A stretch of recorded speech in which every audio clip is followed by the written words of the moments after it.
Le cœur du projet, c'était, le parti pris qu'on a choisi, c'était de travailler en fait sur un projet qui était desservi uniquement par une pente à 4% sur la totalité du projet, donc c'était un choix un peu risqué entre guillemets.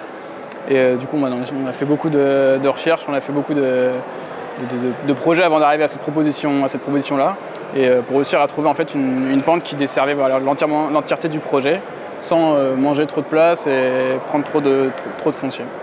Les atouts du bois sur un tel projet, c'était vraiment lié en fait à notre histoire de pente justement.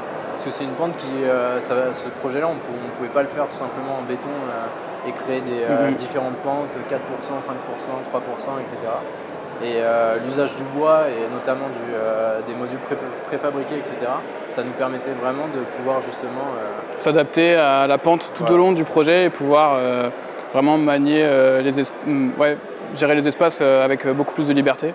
Et il y avait aussi forcément dans une EHPAD, dans une école, le bois vraiment en soi, la texture et l'essence qui était hyper importante au niveau des couleurs et l'influence sur les personnes âgées ou les enfants. Aujourd'hui, on ne réfléchit jamais à faire un projet en béton, par exemple. Ouais, en 5 ans d'études, on n'a pas fait un projet en béton. Ça nous semble pas du tout pertinent. Ouais. Je vois pas en quoi c'est pertinent. Aujourd'hui, de faire un projet en béton. Aujourd'hui, pour faire du béton, il faut du sable. Le sable, ça repousse pas, alors qu'un arbre, ça peut repousser. Donc, juste cette phrase en dit non, je pense, sur l'usage du bois dans la construction.